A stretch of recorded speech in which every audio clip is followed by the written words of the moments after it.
Selamat pagi, nama saya Irham Sena Al-Fatir. Saya dari Tera 18 Farmakologi.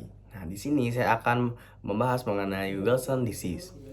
Nah, tahu nggak sih sebenarnya eh, tubuh kita itu butuh butuh mineral-mineral. Nah, bayangin jikalau tubuh kita itu terlalu banyak mineral tembaga.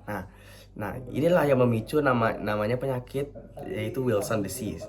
Nah, dan biar lebih gampang, saya akan membahasnya atau mempresentasikannya. Oke, bisa dikatakan saya akan membahasnya dengan media mind map agar lebih mudah dipahami. Nah, saya akan membuat dari mind map ya. Oke. Ini adalah Wilson disease. Nah, kita mulai dari kita ada 4 poin utama, yaitu pengertian, setelah itu patofisiologinya, pencegahan dan penanganan, dan yang terakhir adalah data kasus realitas yang ada di Indonesia. Nah, kita mulai dari pengertian dulu. Nah, Wilson disease itu sebenarnya apa sih? Nah, di sini kita bahas pelan-pelan dulu. Nah, Wilson disease adalah kelainan genetik langka.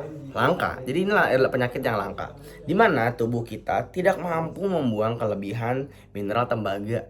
Nah, itu dia. Jadi dia mineral tembaganya itu menumpuk di dalam organ. Nah, tembaga menumpuk dan meracuni organ-organ vital kayak masukin hati gitu ya. Kan kayak, dan dia menyerang hati, habis itu otak di bagian sarafnya, dan juga menyerang bagian mata. Dan kita langsung ke yang poin kedua, itu patofisiologi. Nah, patofisiologi jadi terjadinya ada mutasi gen ATP, adenosin trifosfat 7B, gen pengatur metabolisme pencernaan tembaga di hati, mengalami kerusakan atau bahkan mengalami mutasi. Nah, sehingga dia gagal membuang tembaga yang di sana gitu.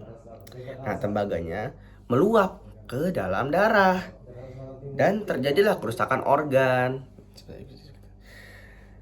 Oke, kita lanjut ke poin ketiga, yaitu pencegahan dan penanganannya gimana sih?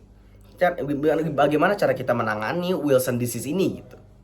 Penyakit langka ini semisal kita termasuk salah satu pengidapnya.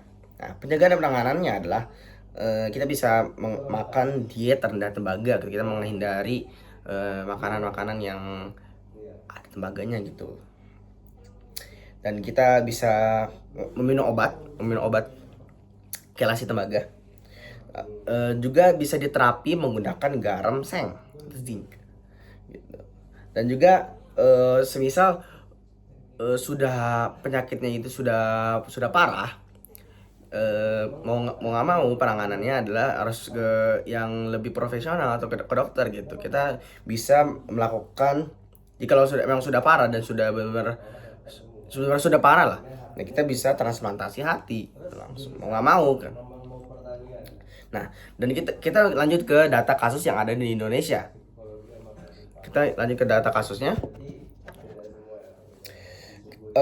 Prevalensi secara global dunia tergolong penyakit ini adalah penyakit langka, di mana dengan perbandingan perkiraan 1 banding 30.000. Jadi satu orang akan terkena penyakit ini dibanding 30.000 kelahiran bayi manusia. Oke, kita lanjut ke data kasus yang lainnya.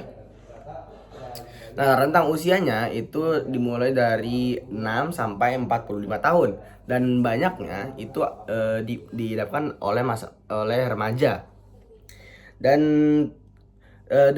karena ini merupakan penyakit langka, jadi terkadang misdiagnosisnya itu sangat tinggi gitu, karena ini penyakit yang langka.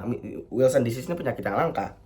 Dan ciri fisiknya, lebih dari 90% pasien yang mengidap penyakit ini pasien dengan gejala saraf menunjukkan tanda khas cincin hijau kecoklatan di bagian matanya gitu. Itu ciri fisik yang bisa kita kenali gitu. Dan itu 90% berarti angkanya sangat gede gitu.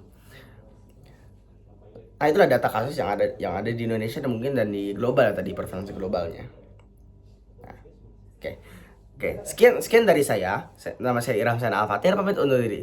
Mohon maaf jika ada kata dan salah kata atau semacamnya. Kesalahan terdapat ada di saya, kebenaran ada di Tuhan semata. Terima kasih dan selamat pagi.